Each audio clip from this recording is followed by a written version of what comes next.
오늘은 여호와를 경외하는 자에게 복이 있다라는 말씀을 주제로 하고 있습니다.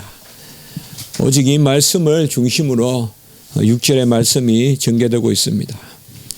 1절에 보면 여호와를 경외하며 그의 길을 걷는 자마다 복이 있도다 이렇게 말씀하고 있고, 또 4절에는 보면 여호와를 경외하는 자는 이같이 복을 얻으리로다 라고 이렇게 말하고 있습니다.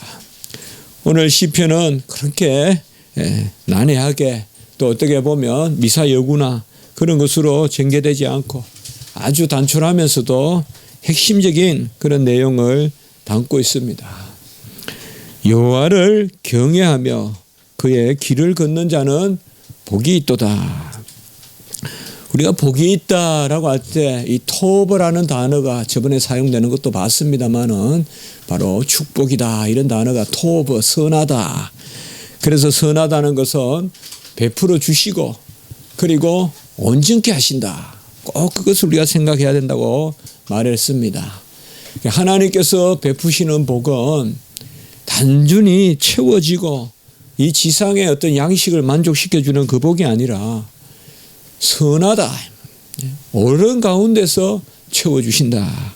그런 것이 여호와께서 주시는 복이다.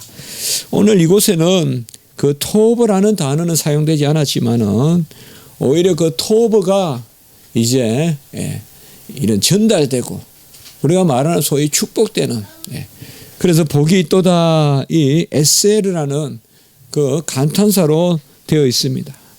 그래서 아시레카 이렇게 되어 있습니다. 아시레카 바로 복이 있도다, 복이 있도다. 이것은 아주 감탄문 형태로 그렇게 되어 있습니다.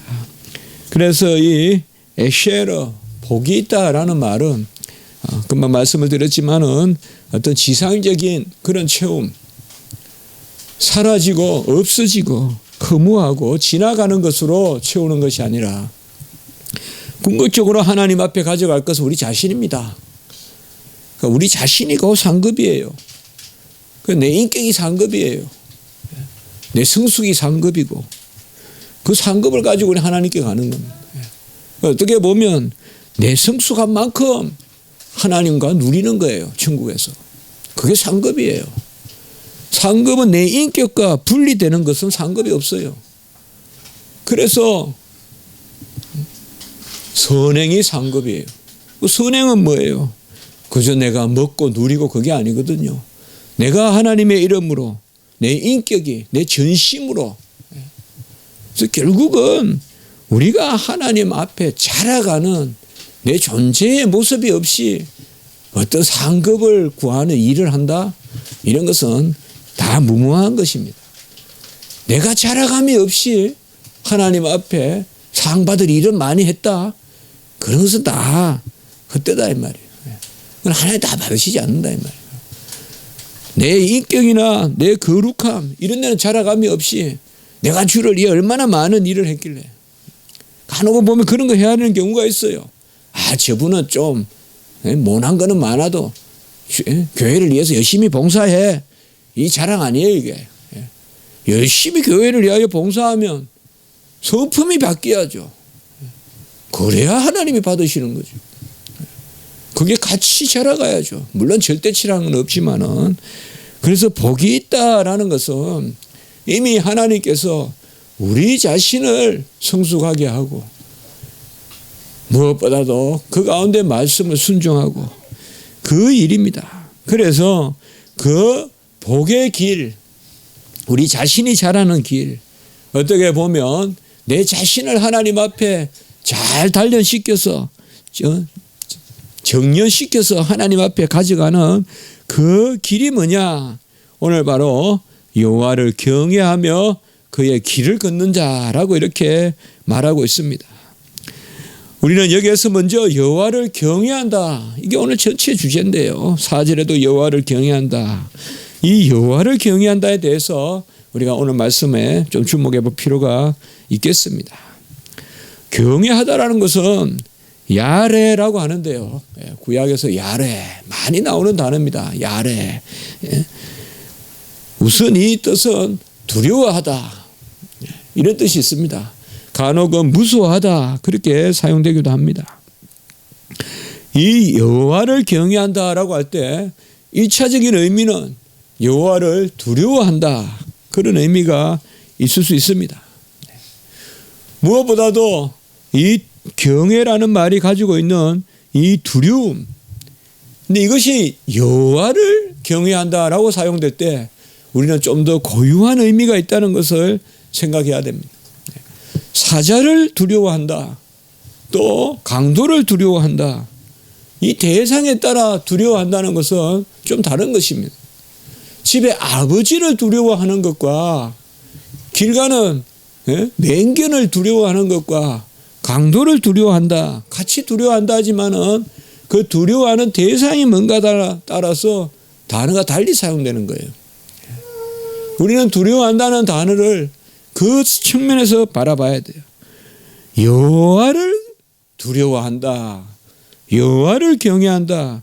이것은 아주 독특한 의미로 우리가 받아들여야 돼요. 여호와가 어떤 분인데 여호와를 두려워하느냐, 그걸 먼저 우리가 파악해 봐야 돼요. 우리는 그리하여 여호와를 두려워한다는 것은 여호와가 뭐 해코지를 해서 두려워하는 것이나 여호와가 어떤 예측할 수 없는 그런 해를 끼쳐서 어떤 우리에게 함정을 파서 두려워하는 것이 아니죠. 여호와를 두려워한다는 것은 여호와가 완전한 영광이시고 절대 선이시고 절대 의시고 절대 거룩이시기 때문에 여호와를 두려워한다. 그분 앞에는 흠으로 나아갈 수 없기 때문에, 그분 앞에는 불의로 나갈 수 없기 때문에, 그분 앞에는 부정으로 불결으로 나갈 수 없기 때문에 절대의 절대선 절대 거룩하신 그 여호와를 두려워한다. 우리가 이렇게 생각하면 여호와를 두려워한다는 것은 또 다른 차원의 두려움이다 이 말이에요. 이 야레라는 것은 바로 여호와를 두려워한다고 사용될 때 그것은 어떤 외계적인 두려움이 아니라 제가 그렇게 한 표현해 봤어요. 기원적인 두려움이다. 우리를 지으신 분, 우리를 거두실 분, 우리를 끝까지 감찰하실 분, 우리를 깊이 속까지 들여다보실 분에 대한 두려움이다. 우리가 그분으로부터 지음을 받았고 그분으로부터 나왔고 그분에게 돌아가야 되는 존재에 대한 두려움이라는 것입니다. 그래서 여호와를 두려워한다라는 것은 그분이 바로 우리를 지으신 분이에요. 우리를 거두실 분이요. 어떻게 보면 우리를 온전케 하시는 분이니까 두려워한다. 달리 말하면 그분이 우리를 책임지시는 분이니까 두려워한다 이 말입니다. 이러면 우리가 이 두려움이란 단어는 차원을 달리하는 거예요. 바로 우리를 보호하시고 우리를 이끄시고 우리를 끝까지 거두어 주시고 끝까지 품에 안으시고 자녀로서 영생의 삶을 살게 하는 그분에 대한 야레 두려움이다 이 말이에요. 이렇게 볼 때 이 두려움은 즉시 믿음이 함께 있는 두려움이요. 이렇게 볼 때 이 두려움은 소망이 함께하는 두려움이다 이 말이에요. 두렵고 떨지어다라고 할 때 그 두려움이다 이 말이에요. 두렵고 떨면서 너희 구원을 온전케 이루라 할 때 바로 그 두려움이다 이 말이에요. 이렇게 볼 때 이 두려움이 없이는 여호와 앞에 온전치 못하다 이 말이에요. 열린 예배니 무슨 예배니 하면서 막 그냥 여호와를 마누리 일컫고 어쨌든 여호와를 끌어내리면 여호와가 사랑인 줄 알고 그게 아니다 이 말이에요. 이 오늘날 이 두려움, 이 경외, 이 경외의 요소를 우리가 깊이 생각해 봐야 된다. 제일 처음에 어릴 때 교회 가서 그 마룻바닥에 무릎을 꿇고 예배를 드릴 때 뭔가 표현할 수 없이 우리를 휘감았던 그 상태가 경외라고 할 수 있겠습니다. 뭔가 이곳에 오면 보호받고 뭔가 이곳에 오면 내 삶에 대한 어떤 그러한 미래의 막막함이 이곳에서 편안히 놓이고, 그러면서도 뭔가 만월이 업신여길 수 없는 존재, 그분이 바로 여호와 하나님이시다. 그래서 칼빈은 경건을 이야기하면서 계속 누차 이 피에타스 경건을 이야기하면서 가장 중요하게 사용하는 단어가 이 바로 경외라는 말이에요. 경외. 그런데 이 경외는 뭐냐? 참 지식 가운데의 경외. 여호와를 바로 아는 지식 가운데, 그 지식도 내려주시는 그 지식 가운데 경외. 그래서 경건의 핵심은 경외다. 그 라틴어로 이라, 두려움이다 이 말이에요. 경건의 핵심은 두려움이다. 그런데 이 두려움은 바로 기원을 둔 두려움. 기원이 그분에게 있으니까 우리가 돌아가야 될 것에 대한 두려움. 어떻게 보면 이것은 우리가 언어가 부족해서 두렵다고 하지만 진짜 두려움이 아니죠. 이것이야말로 포근함이고, 이것이야말로 확신이고, 이것이야말로 이 흔들리는 배와 같은 이 나그네의 삶에 뚜렷한 표대가 되고, 또 우리가 굵은 밧줄과 같이 붙드는 그 기초가 되는 것이 바로 이 두려움, 경외란 말이에요. 경외가 없으면 우리가 얼마나 슬픈 존재일까요? 경외가 없으면 우리 예배가 얼마나 무미건조할까요? 경외가 없으면 우리가 과연 오래 기도할 수 있을까요? 여호와 앞에 선 우리 피조물의 고유한 그 두려움이 없다면 우리가 과연 여호와 앞에 즐거워할 수 있을까요? 자식이 막무가내로 부모도 없고 자식도 없는 가운데 부모라면 과연 자식이 부모 앞에 즐거움을 누릴 수 있을까요? 이 여호와를 경외하는, 그래서 여호와를 경외하는 또 여호와를 경외하고 그에게 인자를 간구하는 자를 기뻐한다. 시편 147편 10절에서 말하고 있다. 말에 힘이 세다 기뻐하지 않고, 우리 다리가 억세다고 기뻐하지 않고, 말의 힘은 우리의 소유를 보고 기뻐하지 않고, 다리가 억센 것은 내 존재를 보고도 기뻐하지 않고, 여호와를 경외하는 자와 그에게 간구하는 자를 기뻐한다라고 이렇게 말하고 있습니다. 현대적인 게 뭡니까? 자꾸 예배가 왜 성숙하지 못하고 오히려 더 가벼워집니까? 이 여호와 앞에서는 이 본질적인, 아까 말씀을 드렸던 외계적 관계가 아니고 기원적 관계인 이 경외를 놓쳐버리면 아무도 온전한 예배자로서 설 수 없다 이 말이에요. 용어가 좀 낯설 수 있지만은 그 두려움은 외계적이지 않다 이 말이에요. 사자가 덤벼드는 것은 외계적이에요. 사마리아 강도가 덤벼드는 것은, 사마리아의 강도가 덤벼드는 것은 외계적이지만 주님 앞에 우리가 가지는 두려움은 내 본질, 내 기원, 내가 돌아갈 곳, 내가 영원히 거할 곳, 내 영생에 관계되는 그 두려움이라는 것입니다. 이 여호와를 경외하는 사람이 복이 있다.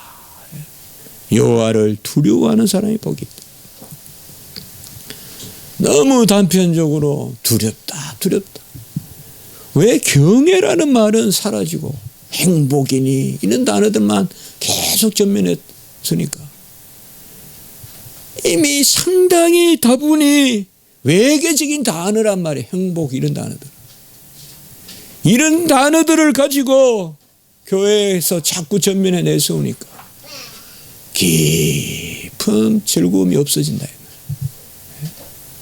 야음을 가르고 논길을 밭길을 걸어서 교회로 향하는 그 발걸음의 아름다움이 없어진다 이거 자꾸. 뭔가 부산하고 그냥 밝은 조명 안에 그냥 난리를 치는, 예? 너도 좋고 나도 좋고 그런 것들이 있는데 심중에 깊은 어떤 거나, 예? 즐거움은 없다 이 말 지금. 행복 입만 열면 행복, 해피. 예? 해피가 뭐냐 이 말이야. 해피가, 예? 여호와를 경외하고, 어릴 때부터 이걸 가르쳐야 한다 이 말이야. 교회는 가장 두려워할 곳인데 그 두려움은 세상에 그런 두려움이 아니라 바로 절대선, 절대 거룩, 절대의, 우리를 지으시고 우리를 주장하시고 우리를 끝까지 인도하시는 그분이 바로 여호와시다. 이 경외가 있는 자가 복되다라고 이렇게 말하고 있습니다. 이 경외를 말하는 것이 제1계명입니다. 여호와의 다른 신이 없다는 것은 바로 그분이 시작이요 끝이요, 그분이 알파요 오메가요, 그분이 처음이요 나중이요, 그분이 기원이요, 예? 그분이 우리가 돌아갈 마지막 그러한, 예, 끝이 된다 이 말이죠. 이 여호와를 경외하고 그 가운데 그의 길을 걷는 자는 복이 있다. 그러니까 경외에 따라오는 그의 길을 걷는. 옛날 우리 성경에는 이 길이란 말을 도로 많이 번역했죠. 어떻게 보면 길도자, 데렉이란 말입니다. 히브리어 말로 길. 그의 길을 걷는 자가 복이 있다. 어떻게 보면 경외에 따른 마땅한 것이죠. 잠자는 것이 아니라 깨어 있는 것이죠. 깨어서 따라가는 거죠. 깨어서 자식이 깨어서 부모를 따라가고 또 제자가 깨어서 스승을 따라가고, 이 경외라는 것은 바로 깨어서 두려움 가운데서도 의지하고 그분에게 나온 것으로 내가 형성되고 또 그분 안에서 내가 자라가고 그의 길을 걷는 것이죠. 의인의 길을 가는 것입니다. 악인의 꾀에 넘어가는 것이 아니야. 세속적인 어떤 그런 유혹에 흔들리는 것이 아니라 여호와를 경외하면서 그의 의인의 길로 가는 것입니다. 달리 우리가 한번 생각해 본다면 여호와를 경외함이 없이 과연 온전히 여호와의 길로 행할 자가 있을까요? 여호와를 경외함이 없이 하나님이 우리 편에 요구하시는, 어떻게 보면 하나님과 우리의 관계의 어떤 상태의 표현이에요. 어떤 감정의 어펙션, 정서 이런 것도 중요해요. 그러나 뭔가 모르게 이 시대가 너무 정서를 강조해요. 정서보다 경외가 더 앞서야 돼요. 내 마음의 감동보다, 아펙투스보다 여호와에 대한 경외가 앞서야 돼요. 뭔가 모르게 이런 것들이 세련되는 모습이에요. 뭔가 모르게 자꾸 세련되는가요? 우리 안에 어떤 정신 분석도 해보고 심리 분석도 해보고 정서 분석도 해보고 뭔가 이런 것들을 자꾸 이야기하고 청청히 뭐 해보고 다 의미 없진 않아요. 그러나 그것보다 더 중요한 것은 경외예요. 경외. 경외라는 단어가 회자돼야 돼요. 경외라는 단어가 우리 입술에 오르내려야 된다. 경외가 있고 그의 길을 따르는 거지, 내 마음의 정서의 동함을 따라서 움직이는 게 아니다 이 말이에요.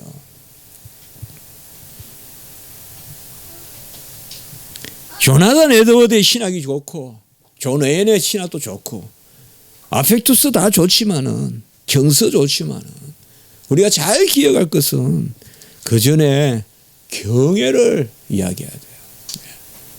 전적인 이끄심, 그것에 대한 불가항력적인 은혜 가운데서 그를 쫓아가는 것.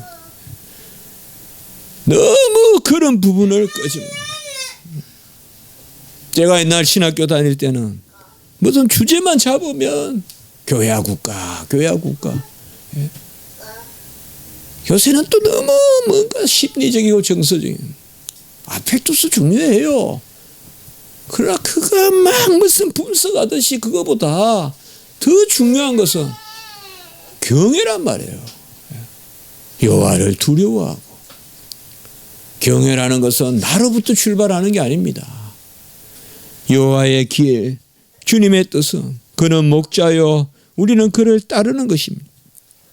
그러므로 이 길은 양의 길이에요. 여호와를 경외하는 것은 양이 목자를 따르듯이 오직 그것만이 생명길입니다. 어떻게 보면 양이 뭘 압니까? 목자가 주는 대로 먹는 거죠. 애들이 뭘 압니까? 애들이 무슨 성분을 분석하고 먹습니까? 엄마가 주는 대로 먹는 거죠. 이게 더 귀하다 이 말이에요. 교회는 이렇게 출발해야 되는 거예요. 어린이 교육은 이렇게 출발해야 되는 거예요. 선생님이 주니까 먹는 거지 내 정서의 동함을 따라서 받아 먹는 게 아니다 이 말이에요. 그게 복되다고 오늘 이야기하고 있어요. 경외하는 가운데 그의 길을 걸으라 이 말이에요. 내 마음에 동함이 있다고 따라가는 것이 아니라 여호와를 경외하면서 쫓아가라 이 말이에요. 그가 나의 시작이고 그가 나의 끝이고 존재의 의미란 말이에요. 이거는 외계적인 그런 차원의 두려움이 아니라 존재적인 차원의 두려움이에요. 근본적으로 내가 나인 것은 그분에게 그분의 손을 놓으면 안 된다는 거죠. 그분에게 떨어지면 안 된다는 거죠. 이게 바로 양의 생명의 길이란 말이에요. 목자의 울타리에 머물고 저 스코틀랜드 가보면 멀리서 봐도 막 길이 있거든요. 산에 이렇게 그게 양의 길이에요. 그 길에서 떨어지면 죽어요. 그 길에서 떨어지면 죽어요. 실제로 제가 양 한 마리 죽은 거 봤어요. 그렇게 이야기하더라고요. 길을 잃어서 죽었다 그러더라고요. 꼭 그 말이 있다고. 길을 잃어서 죽었다 그러더라고요. 그러니까 따라가야 되거든. 여호와를 경외해야 돼요. 그를 두려워해야 돼요. 내 삶을 그에게 다 맡기고 그분이 시작이고 그의 길을 가야 됩니다. 내 행복 나로부터 기원하는 것은 다 부질없습니다. 나로부터 기원하는 것은 다 부질없어요.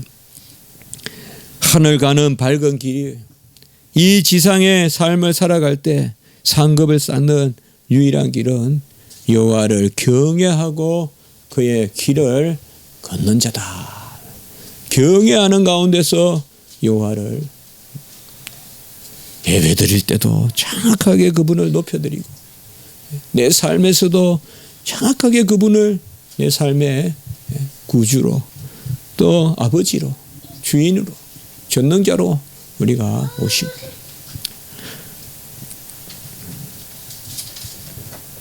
우리 개혁신학에는 이 경외가 부족하다라고 루터란들이 공격하기도 하지만 그건 아닙니다.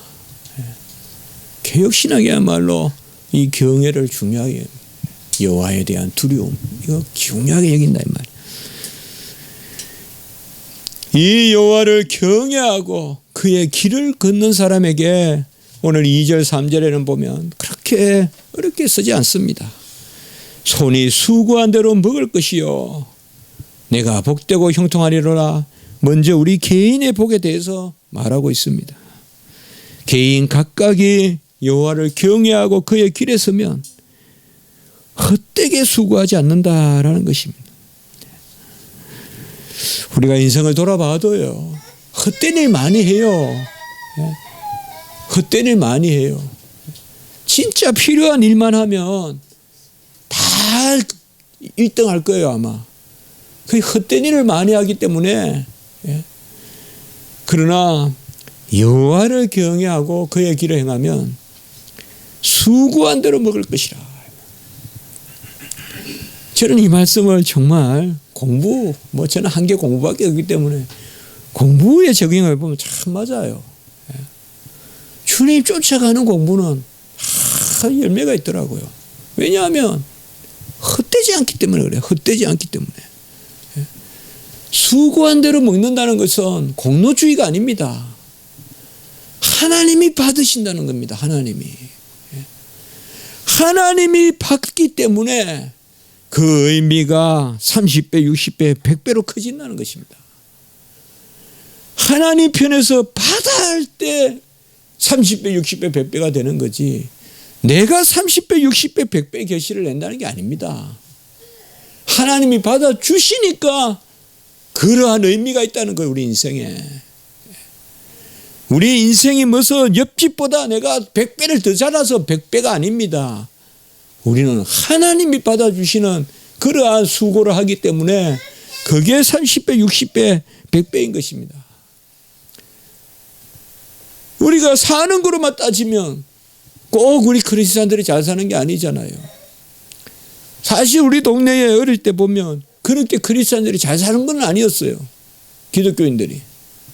착하기는 했어요. 정말로. 교회 다닌다 그러면 다 착하다 그랬어요. 정말로요. 그런 소문이 돌아서 그런지 제가 유학 갔다 오니까 엄청 많이 전도가 됐더라고요. 우리 고향이. 그 많이 믿는 곳이 아닌데도 말이에요. 많이 전도가 됐어요.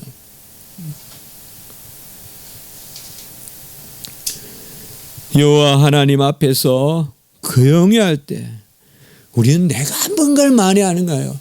여호와께서 거두시니 그게 30배, 60배, 100배예요. 그런데 여호와께서 거두시면 그 일의 의미가 참 묘하게 커져요. 동일한 일인데도 말이에요. 여호와께서 거두시면 큰 일이 되어 있는 거예요. 그게. 동일한 일인데도. 그러니까 우리가 어느 구석에서 기도하고 어느 구석에서 성경 보는 거 작게 여기지 말아요.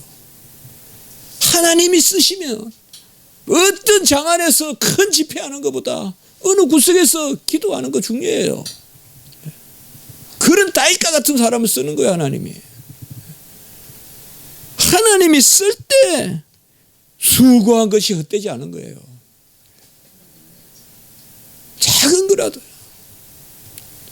손을 모으고 하나님 이 종의 부족한 노력조차도 주여 거두어 주셔서 주여 의미 있게 하소서 하나님 나라에 사용되게 하셔서 그때 30배 60배 100배가 되는 거지. 객관적으로 우리가 곡식을 100배로 산출을 내고 믿는 집이 100배로 같은 논을 붙이는데 한쪽 집을 한 가마인데 우리 집이 100가마 나오고 그럽니까? 그게 아니죠. 그런데 하나님이 쓰신다고요. 하나님이 그걸 쓰시면 30배, 60, 100배가. 우리 각자가 이걸 염두에 둬야 돼요. 세상이 판단하는 30배, 60배, 100배가 아니라는 걸 알아야 돼요. 하나님이 헤아리시는 30배, 60배, 100배의 삶을 살아야 되는 거예요. 30배, 60배, 100배가 왜 세상 판단에 놓여야 됩니까? 하나님 판단에 놓여야죠. 하나님 보시기에 30배, 60배, 100배가 되는 삶을 살아야죠. 그것은 여호와를 경외하고 그의 길을 걸을 때 그렇게 된다는 거예요. 집이 좀 가난하면 어떻습니까? 좀 해진 옷을 입으면 어떻습니까? 좀 거친 음식을 먹으면 어떻습니까? 좀 맛 덜 난 거 먹으면 어떻습니까? 그거 뭐 그렇게 중요합니까? 무슨 좋은 거 뭐가 그렇게 중요해요?